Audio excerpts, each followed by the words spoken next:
Membicarakan bencana alam sebenarnya sesuatu yang lazim dan pasti akan terjadi di Indonesia. Mengingat Indonesia terletak di Katulistiwa yang merupakan jalur perlintasan segala hal dari angin, arus samudra, hingga ring of fire atau barisan gunung berapi yang menyimpan gejolak energi dalam perut bumi yang pasti tidak akan pernah berhenti ya kecuali jika kiamat dan bumi ini mati. Maka apa yang akan terjadi dalam pertengahan tahun di Indonesia? Kita akan coba lihat dan mungkin kita akan bisa waspadai.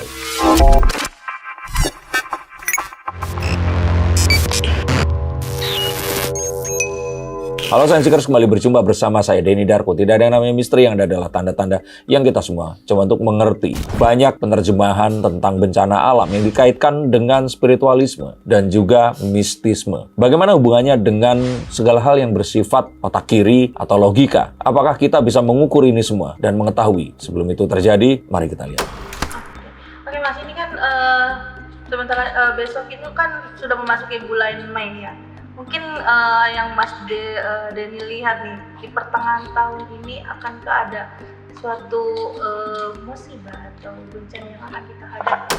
Yang pertama, kita harus tahu bahwa kita harus pandai untuk membaca. Membaca apa? Membaca data. Data dari mana? Data dari masa lalu. Maka jika kita melihat urutan terjadinya hal-hal yang ada di masa lalu, maka kita akan bisa lebih berhati-hati menghadapi masa sekarang. Jika kita melongok ke belakang, kita mengetahui bahwa di bulan-bulan Mei, Juni, Juli, atau tengah tahun, ini terjadi bencana alam yang paling banyak. Itu yang pertama adalah tanah longsor. Ini di Aceh saja sampai ratusan bencana alam itu terjadi. Dari puting beliung, tanah longsor, dan sebagainya. Di Papua menewaskan hingga ratusan orang pula. Maka ingin saya katakan di sini bahwa ini bukan sesuatu yang mistis yang kita kaitkan dengan makhluk yang tidak terlihat atau legenda seorang putri berpakaian hijau yang menaiki kereta kencana, bukan. Tapi ini adalah gejala bumi atau hal-hal yang sifatnya itu sangat dipengaruhi oleh kondisi lingkungan yang akan selalu terjadi dan berulang-ulang terjadi. Sayangnya manusia ini nggak cukup pintar untuk menghindari hal itu dan mereka ini tinggal di bantaran sungai yang sangat rawan terhadap adanya banjir atau tinggal di ujung tebing yang mana jika daya dukung tanah di situ tidak terlalu baik, maka longsor akan terjadi di pergantian musim atau pancaroba seperti sekarang.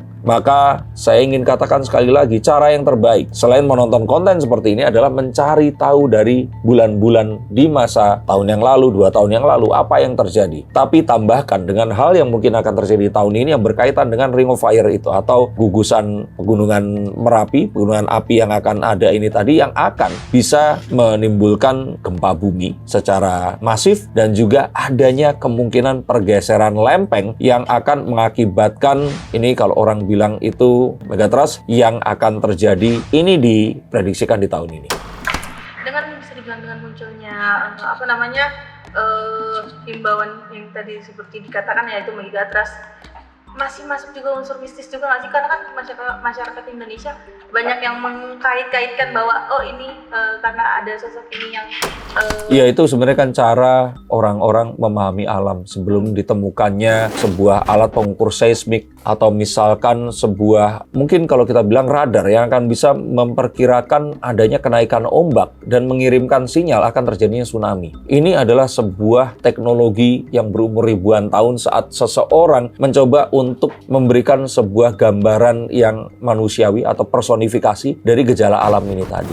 Maka harapan saya adalah itu sesuatu di masa lalu. Bukan untuk kita lupakan, tapi untuk kita kaitkan dengan teknologi yang saat ini kita miliki. Downloadlah aplikasi BMKG dan cobalah untuk mengerti pergerakan angin itu akan seperti apa. Dan untuk menjadi seorang peramal cuaca, kalian juga bisa untuk melihat Google Weather yang akan memberitahukan cuaca di satu tempat di waktu tertentu yang akan bisa diprediksikan dengan akurasi di atas 80%. Maka ini adalah cara yang terbaik. Mau bepergian, coba cek. Mau mengadakan acara reuni atau halal bihalal atau pernikahan atau ulang tahun, cek juga di situ. Ini sesuatu yang kalau menurut saya, ya makhluk-makhluk gaibnya ini berubah menjadi wifi, berubah menjadi paket data yang kalau kita pergunakan secara cerdas, kita akan bisa memprediksikan alam sekitar kita.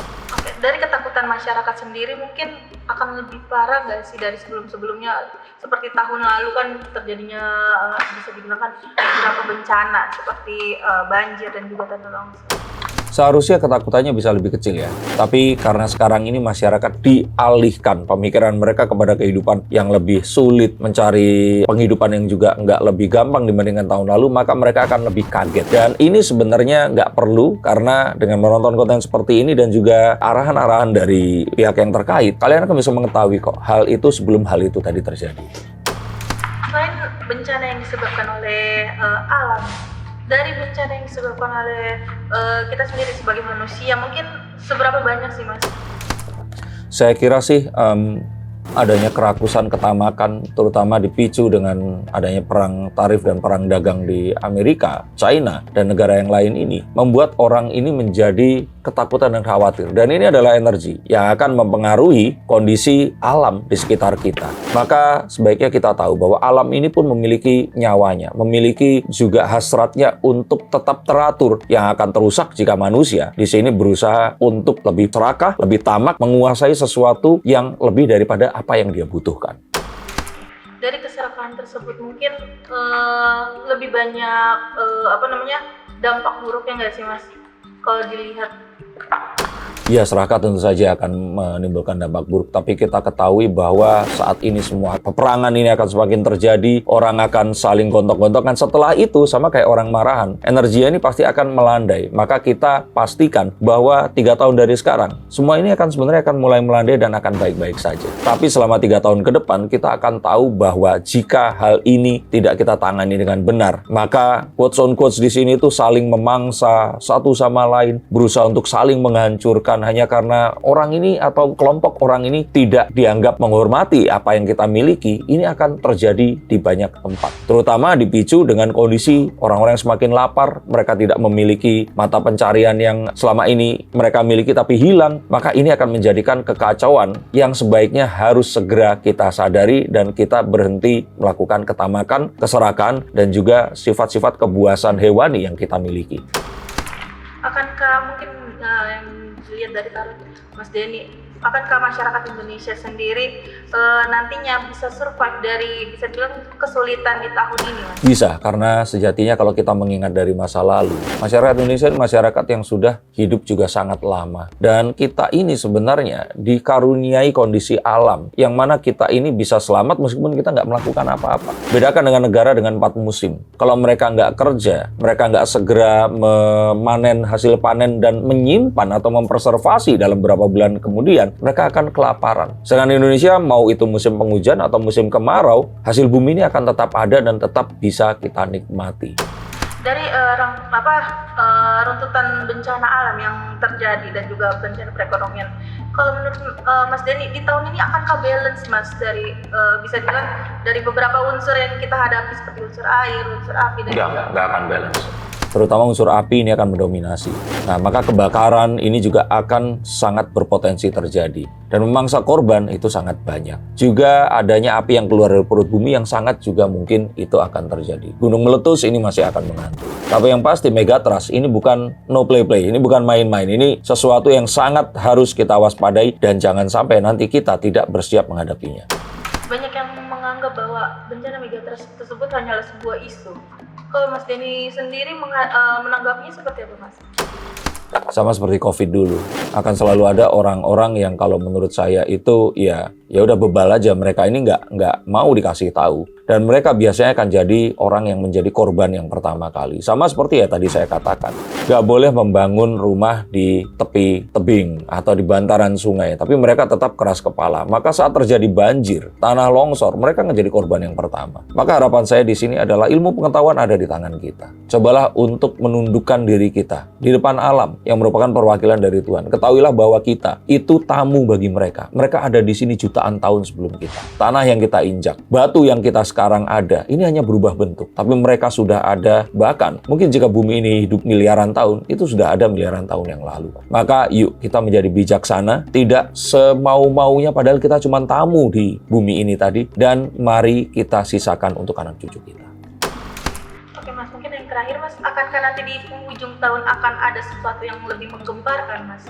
dari bulan-bulan sebelumnya? Saya sih melihat dari jauh ini belum ada yang terjadi. Tapi biasanya ada kemungkinan hal seperti ini juga luput dari penglihatan karena adanya beberapa kombinasi dari hal-hal yang mungkin akan terjadi di waktu-waktu mendatang yang sifatnya dekat. Tapi saya melihat bahwa hal-hal yang diciptakan atau terjadi karena kesalahan manusia ini akan bisa terjadi. Kecelakaan pesawat ini sangat mungkin terjadi karena salah satu raksasa industri pesawat terbang yang ada di dunia ini saat ini sedang diancam keberadaannya. Maka hal seperti ini sangat mungkin akan memicu adanya rentetan pesawat yang jatuh karena adanya yaitu tadi industri yang terus kemudian menjadi turun kualitasnya dan juga hal-hal yang sifatnya akhirnya dinegosiasi hanya karena ketamakan manusia. Semoga ini tidak terjadi. Semoga kecelakaan ini bisa digagalkan. Tapi yang saya lihat kecelakaan besar ini akan terjadi tapi di luar Indonesia. Semoga ini bisa dihindari dan ini akan mengakibatkan industri penerbangan ini akan terdisrupsi. Maka kita berharap ini semua tidak terjadi. Semakin banyak nyawa akan diselamatkan dan apapun yang akan terjadi ini nggak memicu yang ketakutan terbesar adalah perang nuklir. Kita harapannya dengan adanya perang dagang ya sudah perangnya itu aja. Nggak sampai harus memangsa atau membinasakan nyawa manusia. Dan saya melihat adanya juga nanti keseimbangan baru di Timur Tengah yang akan membuat peperangan yang selama ini terjadi ini akan sedikit mereda dan orang akan sedikit melupakan dalam waktu yang lama.